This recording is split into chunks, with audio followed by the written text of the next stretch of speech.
Bismillahirrahmanirrahim. Assalamualaikum warahmatullahi wabarakatuh. Salam sang sejati.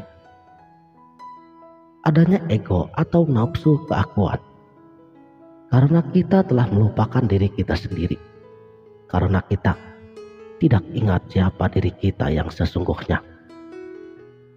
Memang sangat sulit untuk hidup tanpa beberapa gagasan tentang siapa diri ini, karena kita tidak mengetahui realitas keberadaan diri dan akhirnya harus membuat diri yang palsu. Ego adalah diri yang palsu yang telah diadakan untuk kita sendiri, dan diri palsu ini bukanlah diri yang sebenarnya. Sangat sulit untuk hidup tanpa diri, bahkan hampir tidak mungkin untuk hidup tanpa diri, sehingga ada semacam kebutuhan untuk membuat diri. Jika tidak ada diri, bagaimana engkau akan menjaga diri ini untuk tetap utuh? Bahkan jika pusat diri itu salah, pusat itu tetap membantumu. Pusat palsu membuatmu entah bagaimana untuk tetap utuh. Kita telah melupakan diri kita sendiri, sehingga kita membutuhkan ego. Ego bukanlah sesuatu yang nyata yang harus kita hilangkan atau kita bisa kehilangannya. Kita tidak memiliki ego sejak awal. Ego itu hanya sebuah ide, sebuah bayangan, dan ego itu tidak ada. Ego itu seperti nama kita. Ketika kita lahir, kita tidak datang dengan nama. Seseorang akan mulai memanggil kita sebuah nama sebagai sesuatu yang normatif. Nama itu tidak nyata dan kita tidak perlu membuangnya. Dan bahkan jika kita membuangnya, tidak ada yang akan hilang dan kita tidak lagi terikat kepadanya. Dengan cara yang sama, yang persis seperti ego terbentuk. Nama kita, agar orang lain bisa memanggil kita siapa kita. Tetapi kita juga membutuhkan sesuatu untuk menyebut diri kita sendiri. Itulah ego, nafsu keakuan. Jika kita ingin mengatakan sesuatu tentang diri kita, maka kita memerlukan kata aku. Nama adalah agar orang lain dapat memanggil kita, dan ego adalah untuk menyebut diri kita sendiri. Jadi kita tidak perlu merasa kehilangannya.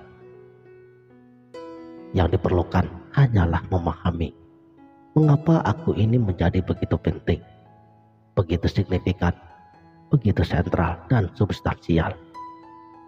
Sebuah bayangan telah menjadi begitu besar. Mengapa? Karena engkau tidak tahu dirimu yang sebenarnya. Ketika baginda Rasulullah Shallallahu Alaihi Wasallam, beliau mengatakan, "Ana Ahmad bila mim," artinya Ahad. Dan ketika Yesus mengatakan, "Aku," Yesus pun tidak bermaksud mengatakan aku si ego atau aku diri keakuannya. Manakala ketika ia berkata, "Aku adalah kebenaran dan aku adalah jalan," akunya Yesus tidak berkonotasi ego apapun. Dan ketika Krishna berkata kepada Arjuna, "Berdirilah, serahkan padaku," akunya Krishna tidak sama dengan akunya diri kepanaan. Sang Buddha biasa berkata kepada para murid-muridnya, "Jadilah terang bagi dirimu sendiri." Dan seorang raja yang agung, Prasenjit, telah datang menemuinya.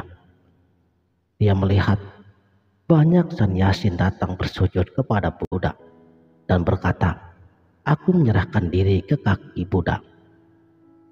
Prasenjit adalah orang yang logis dan terdidik.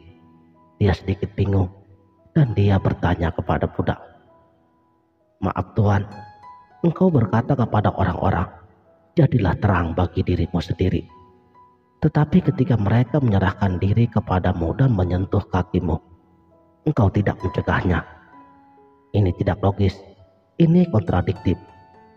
Jika engkau mengatakan jadilah terang bagi dirimu sendiri, maka mereka tidak perlu menyerahkan diri kepada orang lain. Lalu mengapa mereka harus menyentuh kakimu? Sang Buddha tertawa dan kemudian berkata, mereka menyentuh kakiku dan mereka tidak menyerahkan diri kepadaku, karena tidak ada seorang pun di dalam diriku sebagai ego yang dapat mengklaim penyerahan diri mereka. Aku hanyalah sebuah dalih bagi mereka untuk menyerahkan dirinya. Dan ini bukanlah penyerahan diri kepadaku. Ini hanyalah sebuah penyerahan diri. Dan aku hanyalah sebuah dalih. Karena mereka belum mampu untuk menyerahkan diri tanpa dalih apapun, aku mengizinkan mereka menggunakanku sebagai sebuah dalih. Itulah tepatnya arti dari seorang Buddha. Seseorang yang tidak ada dalam arti sebuah ego, dan orang yang tidak ada ego, tetapi tidak menyangkut diri tertinggi, yang ultimate. Dan Buddha adalah diri tertinggi dan engkau bukan Buddha.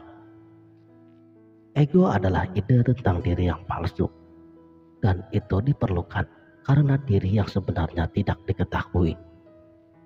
Engkau tidak perlu melupakan diri sendiri untuk menghilangkan ego. Faktanya, begitulah caramu mendapatkan ego. Justru perlu mengingat dirimu sendiri, bukan malah melupakannya. Tetapi untuk mengingat dirimu, engkau harus menjadi lebih sadar. Engkau harus bangun. Engkau harus melihat siapa dirimu, bukan apa yang telah diberitahukan kepadamu. Selama ini, engkau diberitahu bahwa engkau seorang wanita atau pria.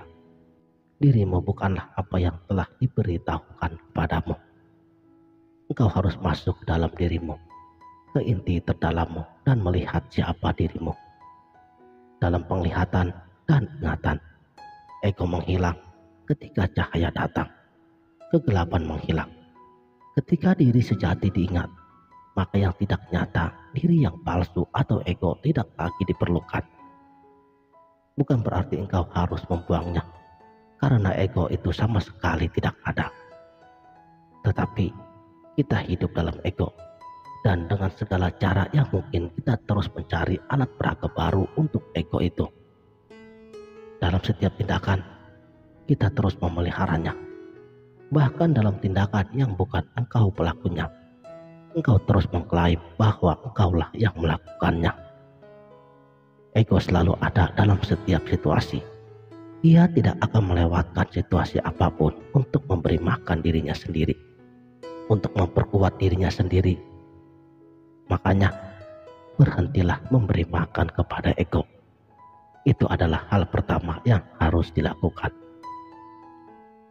Dan hal yang kedua adalah menjadi lebih sadar. Pada saat berjalan, berjalanlah dengan kesadaran. Pada saat mendengarkan, dengarkanlah dengan kesadaran. Jangan melakukan apapun dalam keadaan tidur. Jangan melakukan dengan biasa-biasa saja. Jangan setengah-setengah saat berbicara. Berbicaralah dengan kesadaran. Apapun yang kau lakukan, biarkan seluruh hidupmu diwarnai oleh kesadaran. Perlahan-lahan, kesadaran itu akan membawamu pada visi tentang dirimu yang sesungguhnya. Kedua hal ini adalah serangan ganda pada ego dirimu. Pertama, jangan memberinya makan. Kedua, menjadi lebih sadar. Sehingga ego menghilang karena kelaparan dan diri sejati muncul dengan menjadi sadar. Sekianlah. Terima kasih telah menonton. Sampai jumpa di video berikutnya. Wabillahi taufiq wal hidayah. Wassalamualaikum warahmatullahi wabarakatuh.